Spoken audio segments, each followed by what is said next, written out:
The cold that grips the soul in this hour is not the cold of distant stars or failing void shields. It is the cold of absolute and merciless truth. Listen well, for what I now set down upon this eternal record is no mere speculation, no idle dream of mortal strategists gathered around flickering hololiths. It is the hard and inescapable verdict of the 41st millennium itself.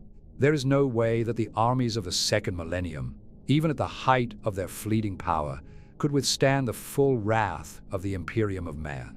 Even should the Emperor's holy forces withhold their hand entirely, the galaxy itself, this seething, chaotic maelstrom of Xeno's horrors, heretic cults, and war-born abominations, would annihilate such a fragile civilization 1,000,000 times over before the first solar decade had passed. The very concept of resistance is an illusion born of ignorance, a comforting lie told by those who have never stared into the black abyss between the stars and seen what truly waits there. Yet still we shall descend together into this comparison, not because hope exists, but because knowledge must be preserved. We shall measure the mortal legions of ancient Terra against the transhuman might of the Adeptus Astartes.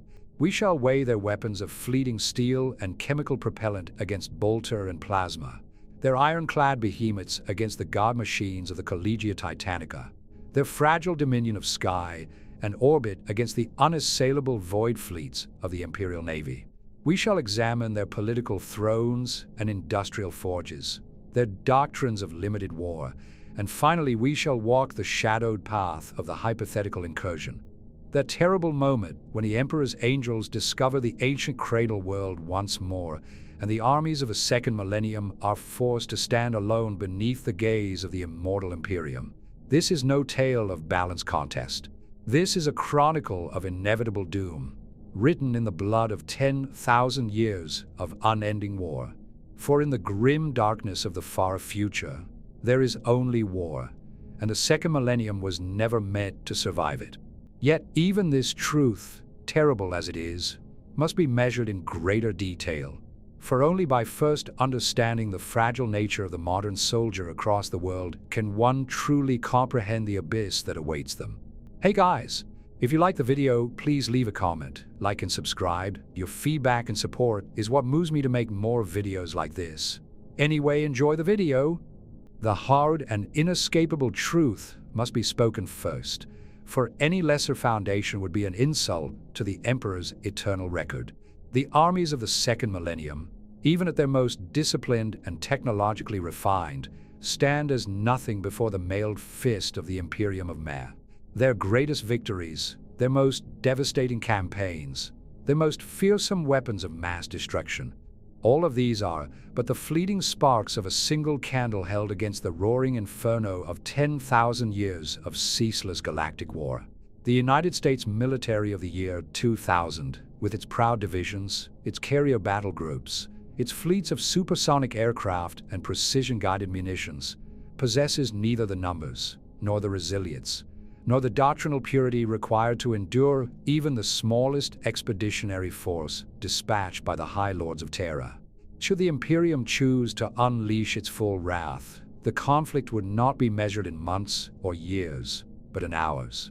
Orbital lances would descend like the judgment of angry gods, reducing entire continents to glass before the first mortal soldier could even raise his rifle in defiance. Tactical nuclear exchanges, so feared in the second millennium, would be answered not with horror, but with contemptuous indifference, for the Adeptus Astartes have walked through the fires of exterminatus and emerged unburned. Even with the Emperor's forces to withhold their hand and merely observe, the galaxy itself would devour this fragile cradle world 1,000,000 times over. Tyrannid hive fleets would strip the biosphere bare in weeks. Necron tomb world awakening beneath the crust would erase all trace of human civilization in a single silent night. Chaos incursions would twist the minds and souls of billions before any warning could be issued. The Drukhari would descend for sport, harvesting entire cities for their agony arenas while the defenders still struggled to comprehend the nature of their foe. The second millennium possesses no answer to the warp. It possesses no answer to gene-forged transhumans who stand 9 feet tall and can tear through battle tanks with their bare hands. It possesses no answer to starships that can obliterate planets from the cold void above. Its political structures, built upon the fragile consent of governed masses and the short-lived ambitions of elected officials, would shatter the instant the first astropathic distress call failed to reach any friendly power, because in the 41st millennium, there are no friendly powers, only the Imperium and everything that seeks to devour it. This is not arrogance. This is not exaggeration. This is the cold, clinical observation of one who has chronicled the deaths of 10,000 civilizations and watched them all fall to the same inexorable realities. The armies of the second millennium fight limited wars for limited objectives. The Imperium fights for the continued existence of the human species against an uncaring and infinitely hostile universe. There can be no meaningful comparison of strength, only a meditation upon the vast and terrible gulf that separates a single frightened planet from the eternal war machine that has guarded mankind for 10 millennia. And yet we shall still measure every aspect, not to offer false hope, but to illuminate the depth of that gulf, so that the faithful may better understand the protection they enjoy beneath the Emperor's throne and the price the protection exacts upon his immortal servants. Such is the cold verdict of the 41st millennium. Yet to grasp its full weight, we must first turn our gaze upon the mortal legions themselves, the modern soldier across the world in all his fleeting pride and limitation. The mortal legions of ancient Terra, those who marched beneath the banner of the United States of America in the closing years of the second millennium, were in their own age considered the most formidable fighting force the cradle world had yet produced. Their organization was a marvel of bureaucratic precision and logistical might. Divisions and brigades moved across continents with coordinated precision, supported by an industrial base that could deliver millions of tons of supplies across oceans in mere weeks. Their doctrine emphasized combined arms warfare, air-land integration, and the overwhelming application of firepower delivered through satellite-guided munitions, stealth aircraft, and rapid armored thrusts. A single carrier battle group could project power across entire oceans, its aircraft striking targets hundreds of miles inland before the enemy even realized the blow had fallen.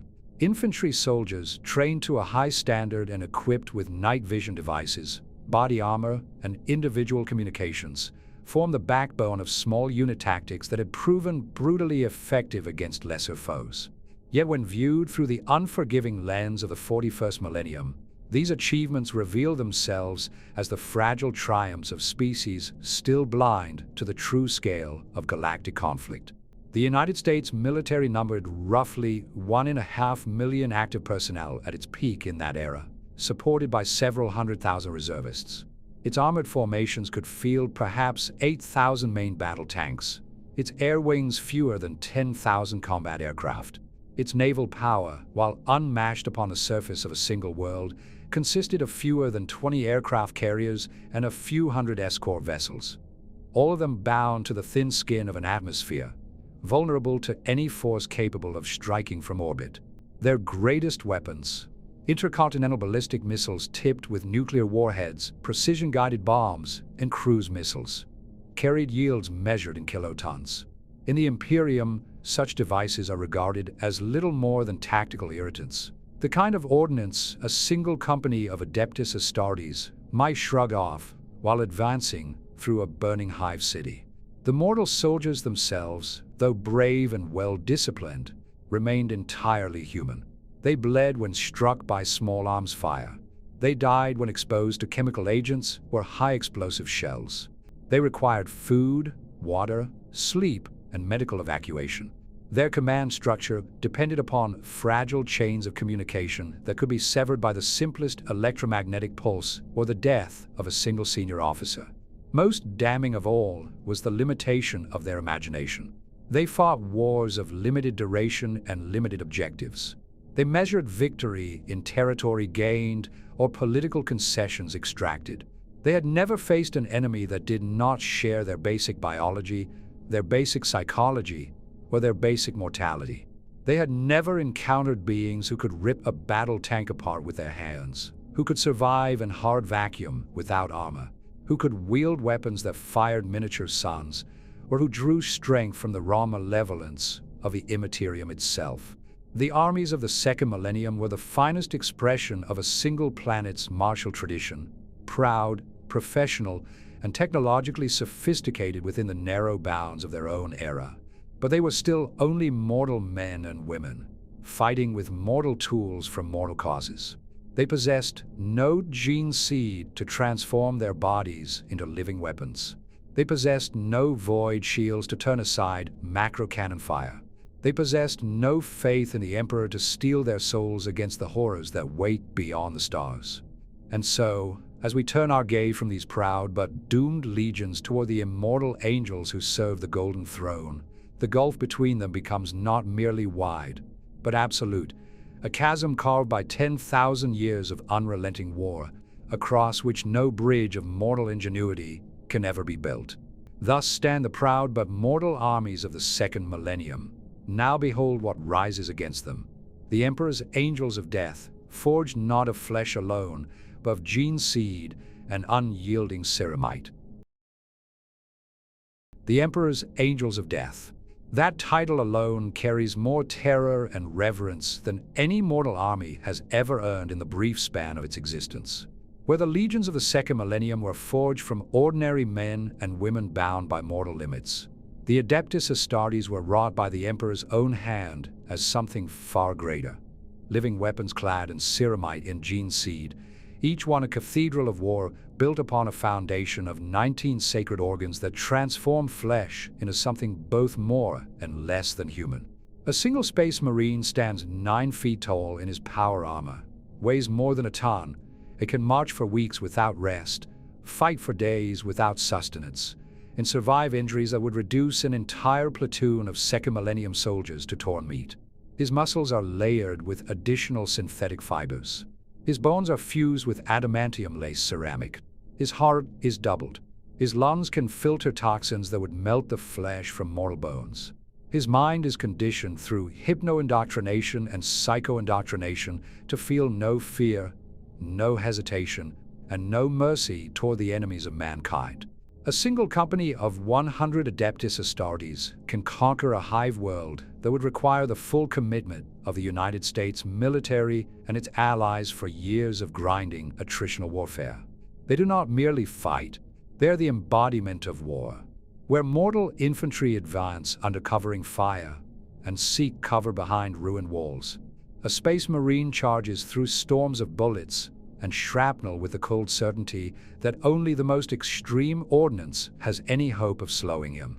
This bolter of fire's self-propelled explosive rounds the size of man's fist, each one capable of detonating inside the body of an enemy and turning flesh, bone, and armor into a red mist. His chains word revs with a hunger that has tasted the blood of Xenos and heretic alike for 10,000 years. His very presence upon the battlefield is a moral weapon. Enemies break and flee at the sight of the Emperor's angels long before the first bolt round is fired. The chapters themselves are not mere military formations.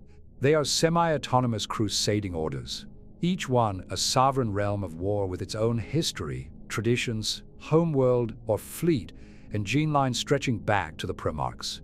Some, like the Ultramarines, maintain entire stellar empires under their protection. Others, like the Space Wolves or the Black Templars, pursue eternal crusades across the galaxy, leaving nothing but silence and burning worlds in their wake. Their recruitment is merciless.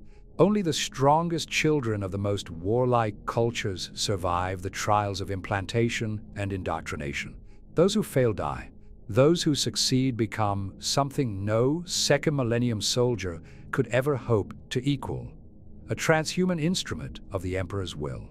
Against such beings, the proud divisions of the year 2000 stand revealed as what they truly are: fragile collections of mortal flesh wrapped in cloth and ceramic plates, carrying weapons that fire small metal projectiles at speeds that seem impressive only until one witnesses a bolt round punching through the frontal glacis of a main battle tank as though it were parchment. The Adeptus Astartes do not negotiate. They do not retreat except by strategic necessity. They do not tire. They do not break. They advance beneath the Aquila and the chapter banners, and where they tread the enemies of mankind are ground into dust beneath armored boots that have already crushed 1,000 empires. This is the first and most fundamental disparity. One side field soldiers, the other fields demigods, and the demigods have never known defeat in any war that truly mattered to the survival of the species. Such are the demigods who walk the battlefields of the 41st millennium. Yet even their divine fury requires instruments worthy of their wrath. Let us now compare the weapons of fleeting empires to the holy instruments of the Imperium. Weapons are the outward expression of a civilization's soul, and in this the gulf between the second millennium and the 41st is measured not in decades, but in eternities of sanctified violence. The armies of a year 2000 carried rifles that fired small-caliber projectiles at supersonic speeds, guided by optical sights and laser rangefinders. Their artillery hurled shells measured in kilograms, their missiles sought targets with satellite precision, and their aircraft delivered bombs that could level city blocks from altitudes beyond the reach of most ground fire. A single aircraft carrier could launch more destructive power in one sortie than entire armies of earlier ages had managed in years of campaigning. Nuclear weapons, the ultimate sanction of that era, were measured in kilotons and megatons, devices so terrible that their use was contemplated only in the final death throes of global war. All of these tools were products of mortal ingenuity, built to fight other mortals upon a single world, and they functioned within the narrow physical laws that govern the world's atmosphere and gravity. In the grim darkness of the 41st millennium, the weapons of the Imperium are not tools. They are holy relics, consecrated instruments of the Emperor's wrath forged in the forges of Mars and blessed by the tech priests of the Adeptus Mechanicus.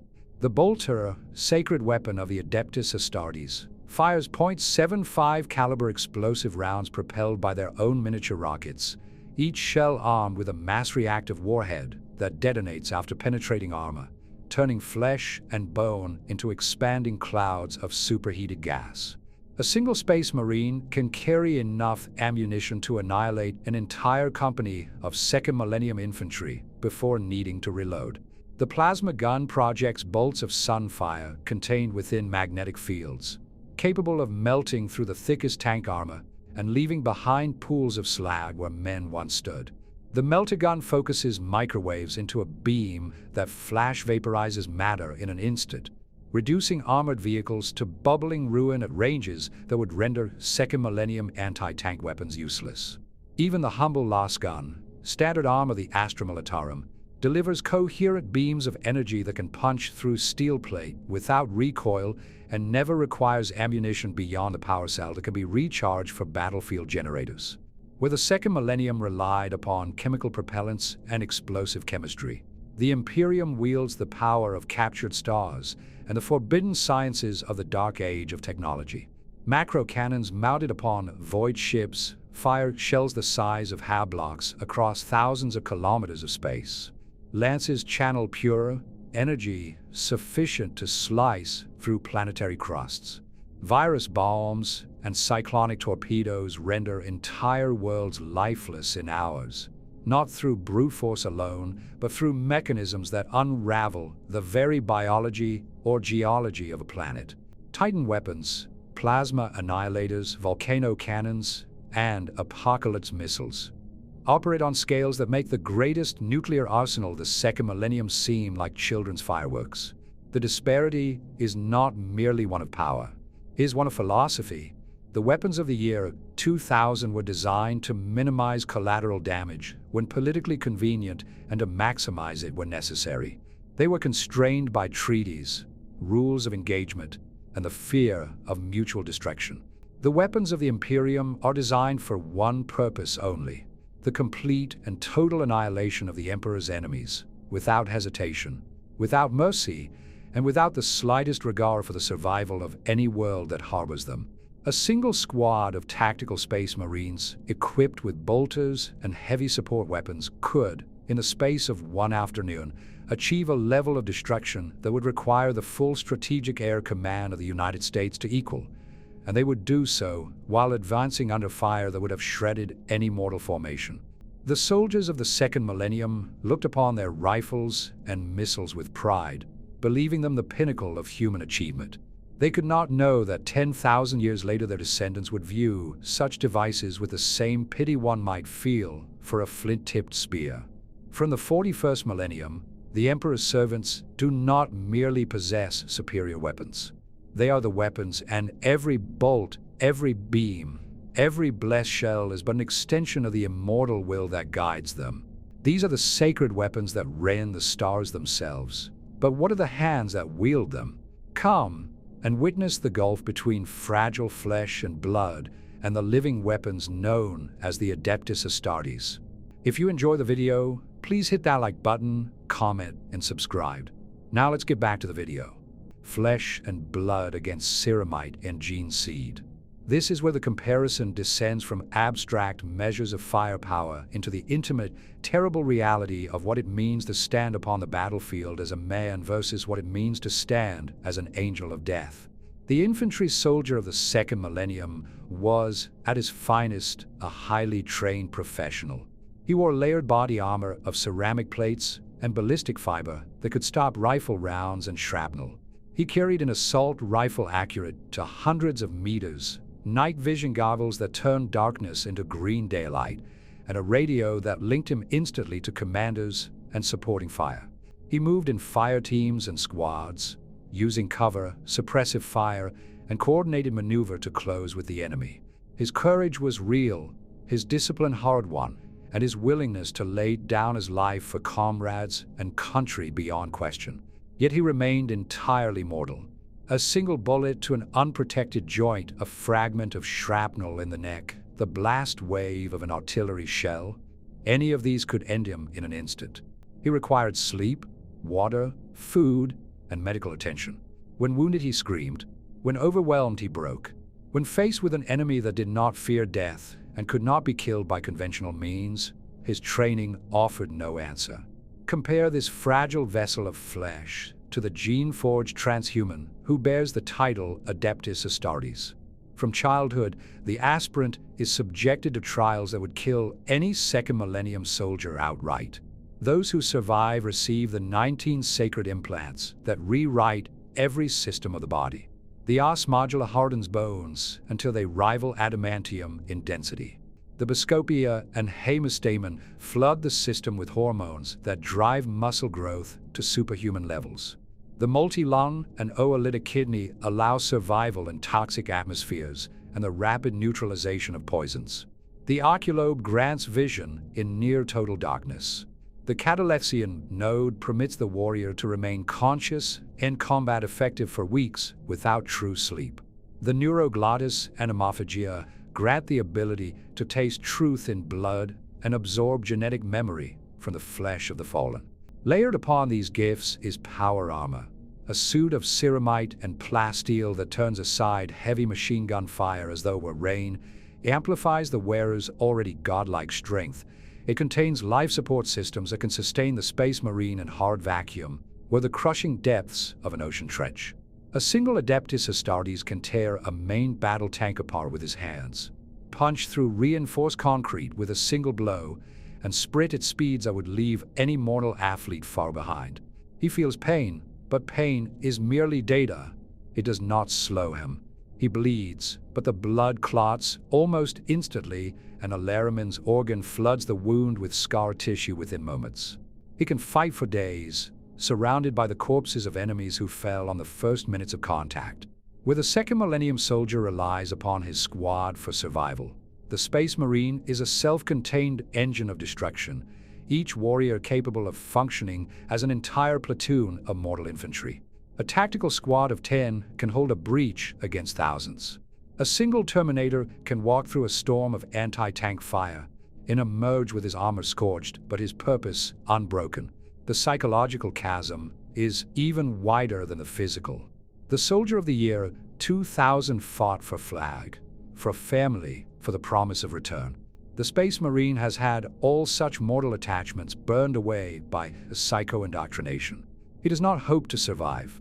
He expects to die in the Emperor's service, and that expectation grants him a serenity in battle that no mortal training can replicate.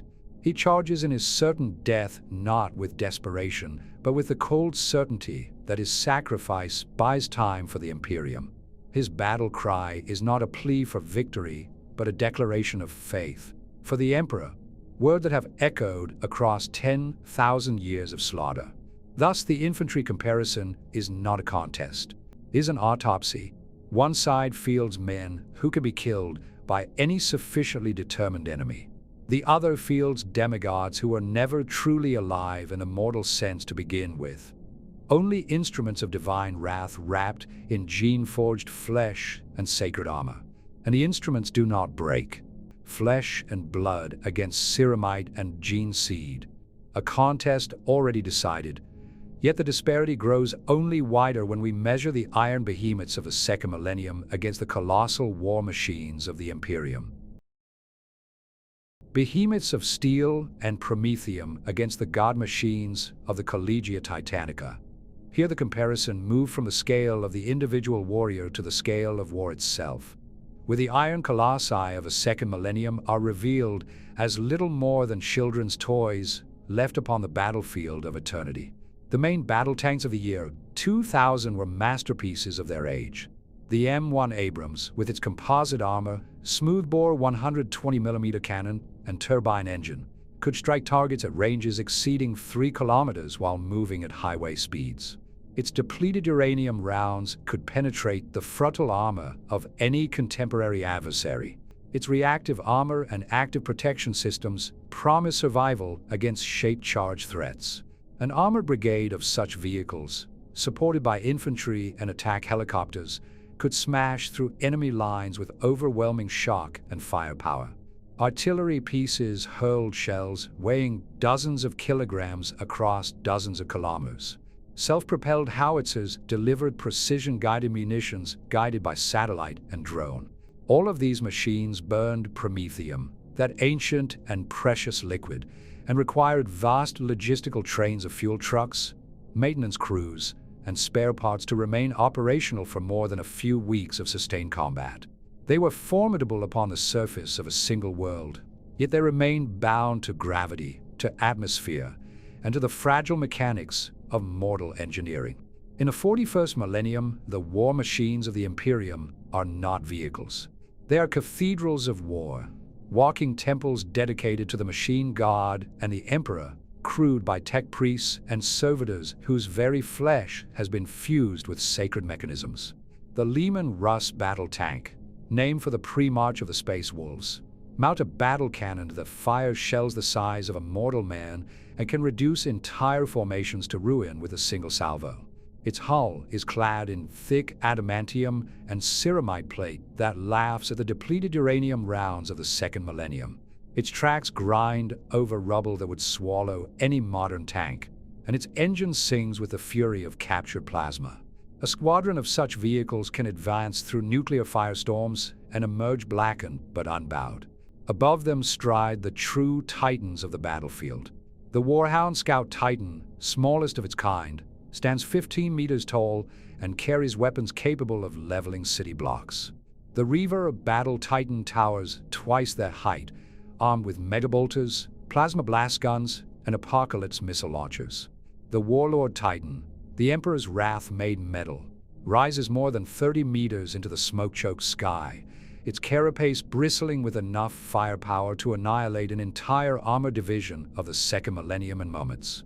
Void shields flare around these god machines, turning aside artillery barrages and missile strikes as though they were harmless ray. Their plasma annihilators project beams of stellar fire that can core a mountain. Their volcano cannons burn paths of glass through entire battlefields. When a Titan walks, the earth itself trembles, and the morale of mortal armies collapses long before the first shot is fired. The disparity is absolute. A single warlord titan could advance alone through the combined might of every armored formation the United States ever fielded and emerge with nothing more than scorched paint upon its adamantium hull. The second millennium, tanks would fire until their barrels glowed and their ammunition was spent, only to watch their rounds detonate harmlessly against void shields or ricochet from sloped ceramite. Their helicopters and close air support would be swatted from the sky by anti-air turrets that track targets moving at supersonic speeds. Their logistics trains would be obliterated from orbit before the first resupply convoy could even form. And yet, even these god machines are but the lesser servants of the Imperium's arsenal. Above them hang the true arbiters of planetary conquest, the vessels of the Imperial Navy and the drop pods of the Adeptus Astartes, instruments that render the very concept of surface warfare almost quaint. The Behemoths of steel and Promethium fought wars of maneuver and attrition. The war machines of the 41st millennium wage wars of extermination, and they were never designed to coexist with the fragile illusions of limited conflict. No mortal engine of steel and Promethium can endure such god machines, and even the skies offer no refuge. Turn now to the dominion of the void, where the Imperium reigns unchallenged. Dominion of the skies and the void. This is where the last pretense of equivalence dissolves into the cold vacuum of absolute superiority. The air power of the second millennium was, within the narrow bounds of a single world's atmosphere, a thing of terrible beauty and precision. F-22 Raptors in F-35 Lightning IIs slipped through radar nets like ghosts, delivering precision-guided munitions from altitudes and speeds that rendered most ground defenses obsolete. B-2 Spirit bombers could strike any point on the planet with near impunity, their payloads guided by satellite constellations that painted the battlefield in real time. Aircraft carriers projected these wings of death across entire oceans, while drone swarms extended the reach of human eyes and weapons into every corner of the operational theater. Satellites provided unbreakable communications, constant surveillance, and the ability to coordinate strikes with an accuracy measured in meters. Yet all of this power remained tethered to the thin blue shell of a single planet's atmosphere. Every aircraft required runways or carrier decks. Every satellite followed predictable orbits that could be calculated and exploited.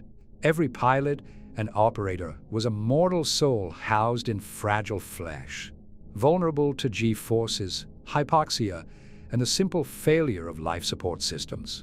A single well-placed anti-aircraft missile or electromagnetic pulse could blind entire wings and leave pilots tumbling from the sky in burning coffins. In the grim darkness of the 41st millennium, the Imperium does not merely rule the skies.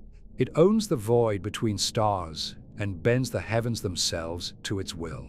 Imperial Navy vessels hang in low orbit like cathedrals of adamantium and void steel, their lance batteries and macro cannon turrets capable of glassing entire continents from beyond the reach of any atmospheric aircraft. A single Luna-class cruiser can unleash a broadside that would annihilate every carrier battle group the second millennium ever launched before the first fighter could even scramble. Fightercraft such as the Fury Interceptor operate in both atmosphere and vacuum, their plasma drives allowing them to out-accelerate and outmaneuver any jet engine ever built upon ancient Terra. They duel at speeds and altitudes where the very air itself would tear a second millennium aircraft apart. The true terror descends from the black. Drop pods scream through the atmosphere like divine meteors, their ceramite holes glowing cherry red as they punch through cloud layers and strike the surface with seismic force. Each pod carries a squad of Adeptus Astartes who emerge already firing, already advancing, already bringing the Emperor's judgment before the defenders of time to raise their eyes to the sky. Thunderhawk gunships follow, vast armored transports that shrug off anti-air fire that would shred any modern helicopter or fighter. Their heavy bolters and las cannons turn entire armored columns into burning wreckage, while the gunships themselves remain airborne through damage that would have grounded any aircraft of the year 2000. Orbital supremacy is absolute. The second millennium satellite networks would be blinded or destroyed in the first minutes of contact by a simple hunter-killer drones or directed energy weapons. Any attempt to contest the skies would be met with precision land strikes from orbit that could erase air bases, fuel depots, and command centers before the first scramble order was even issued.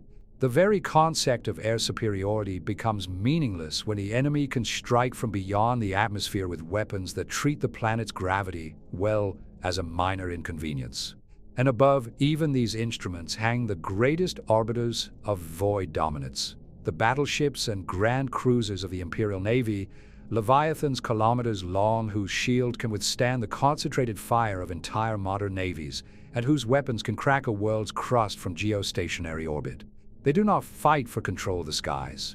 They simply declare that the skies, the void, and the planet beneath belong to the Emperor, and then enforce that declaration with fire and faith. The air forces of the second millennium were the eyes and talons of a single world's military. The void forces of the 41st millennium are the mailed fist of an empire that has already conquered 10,000 times 10,000 worlds. There is no contest here. Only the quiet realization that the heavens themselves have already been claimed, and that any mortal attempt to look upward in defiance will be answered with judgment from above. The heavens themselves have already been claimed, but war is not waged by arms and void ships alone. Behold the thrones and bureaucracies that sustain each side, the fragile politics of one world against the immortal machinery of the Adeptus Terra. Thrones and bureaucracies, the invisible architecture that sustains war, reveal perhaps the deepest fracture between the fleeting empires of the second millennium and the immortal dominion of the 41st. The political realm of the United States in the closing years of the second millennium was a delicate machine of elected officials, congressional oversight, judicial review, and public consent. Decisions of war passed through layers of debate, media scrutiny, and budgetary approval. Commanders in the field answered to civilian authority that could be swayed by opinion polls, electoral cycles, and the shifting winds of domestic politics. Alliances were forged through treaties and mutual interest, easily strained when casualties mounted or costs grew too high. The chain of command, though disciplined, remained mortal, vulnerable to the death or disgrace of single president, general, or senator. A prolonged conflict risked the collapse of political will long before the collapse of military capability. Victory had to be explained, justified, and sold to a population that expected swift resolution and limited sacrifice. In this environment, even the most powerful military on the planet operated with one hand bound by the fear of losing domestic support. Contrast this fragile edifice with the eternal bureaucracy of the Adeptus Terra. The High Lords of Terra do not seek the consent of the governed. They rule an empire of 1,000,000 worlds through edict, tradition, and the unyielding will of the Emperor himself. The Departmentum Unitorum organizes the tithe of men and material from entire sectors with the cold precision of a machine that has operated without pause for 10,000 years. The Adeptus Administratum records every soul, every bolt round, every drop of Promethium in vast archives that stretch across continents of parchment and data slates. Orders descend from the Golden Throne, not as suggestions to be debated, but as divine imperatives to be obeyed without question. A single missive from a Lord Commander can mobilize sector fleets and billions of guardsmen, and the machinery of the Imperium will grind forward even if every mortal soul involved perishes in the process. There is no public opinion to appease. There are no elections to fear. There are no journalists to embed or scandals to contain. The Imperium measures success not in approval ratings or casualty figures, but in whether the Emperor's domains remain intact against the endless tide of Xenos, heretic, and demon.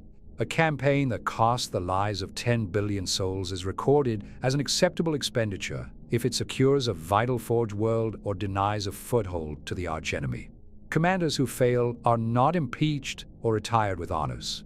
They are executed, their names stricken from the records, and replaced before the next solar cycle. Loyalty is not earned through charisma or campaign promises. It is enforced through faith, fear, and the simple truth that disobedience invites exterminatus upon one's own world. The political structures of a second millennium were built for limited wars between nations that shared basic assumptions about diplomacy, surrender, and the value of human life. The bureaucracy of the Imperium exists solely to sustain total war against an uncaring universe that offers no mercy and no negotiation. Where one side might hesitate at the prospect of heavy losses or collateral damage, the other side has institutionalized the acceptance of galactic-scale slaughter as routine administrative procedure. A president might lose re-election over a few thousand dead. A sector governor who loses 1 billion lives to delay a Tyranid hive fleet is remembered only as a footnote in the greater calculus of survival. This is not governance as the second millennium understood it. This is the machinery of eternal crusade, a vast and grinding engine of faith and administration that has outlasted every mortal empire that ever rose beneath the stars. And against such an edifice, the thrones and parliaments of a single frightened planet stand revealed as what they truly are, temporary scaffolds of paper and rhetoric, destined to collapse the moment the first astropathic cry for help goes unanswered in the void. Mortal thrones rise and fall with the turning of elections and opinion. Yet the Imperium endures through an eternal bureaucracy. Now witness the forges and foundries that feed this endless war, the industrial might of a single power against the ceaseless output of the Mechanicus. Forges and foundries, the beating heart of any war machine, expose the final, crushing disparity in material endurance. The industrial base of the United States in the year 2000 was a wonder of its fleeting epoch. Vast factories poured forth tanks, aircraft, munitions, and electronics at rates that seemed prodigious to mortal eyes. Shipyards could lay down aircraft carriers in years rather than decades. Automated assembly lines turned raw steel and microchips into precision weapons with tolerances measured in microns.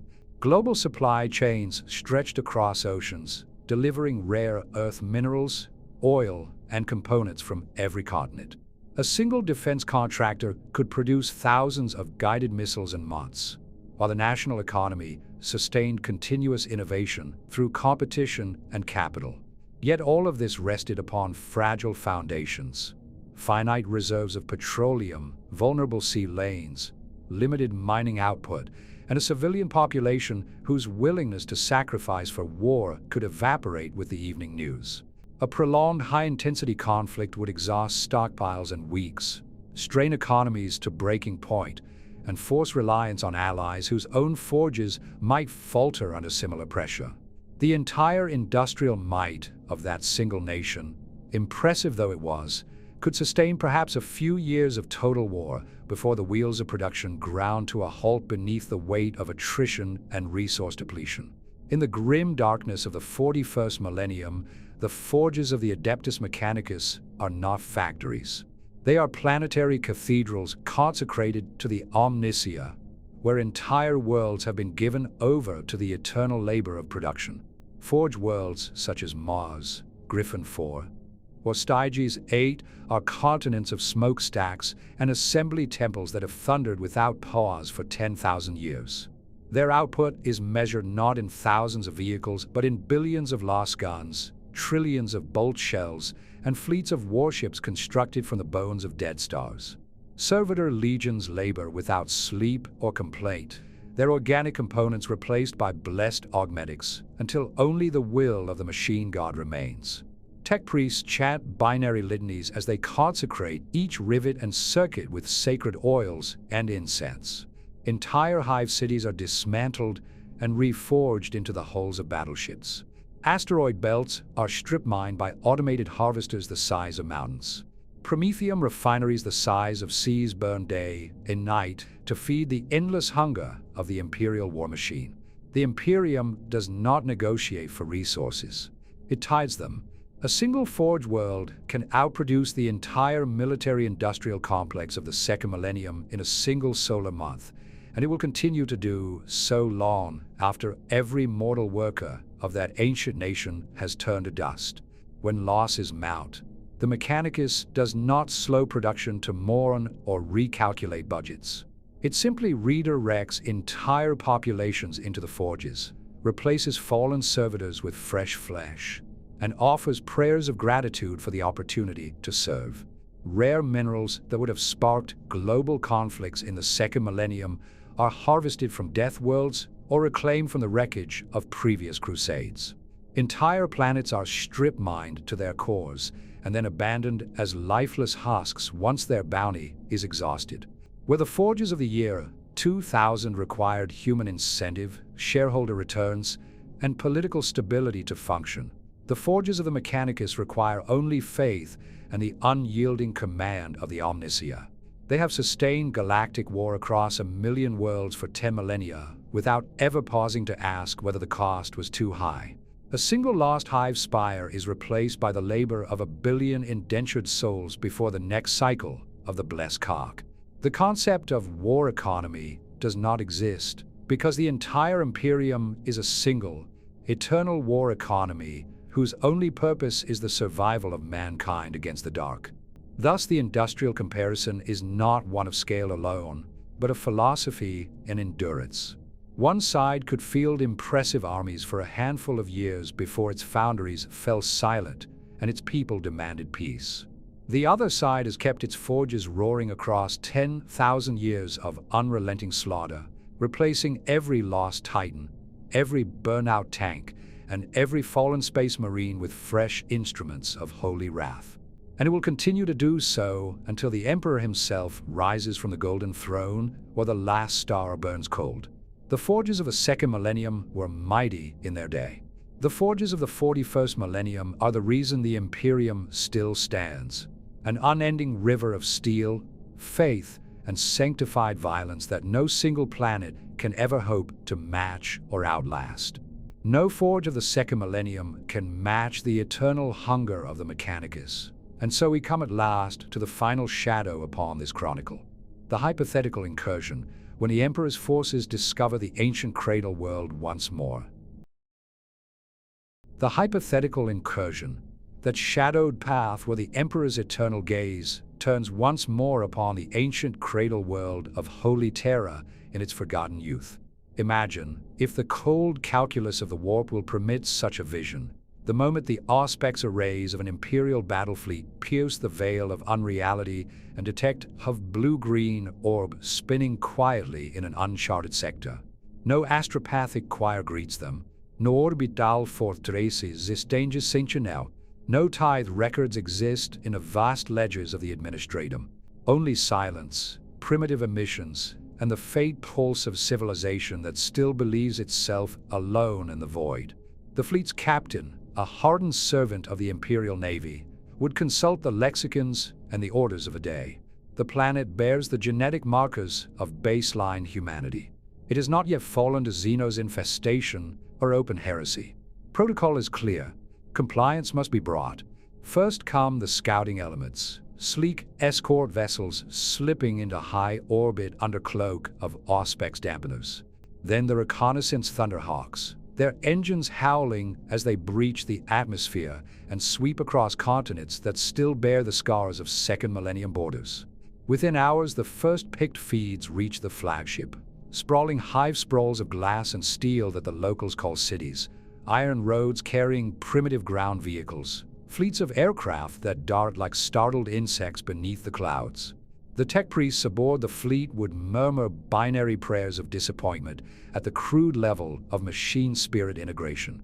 The Space Marines of Strike Force would simply check their bolters and await the order to deploy. When the demand for immediate submission is broadcast upon every frequency, the response of the 2K forces would be swift and predictable. Missiles would rise from silos. Fighter wings would scramble.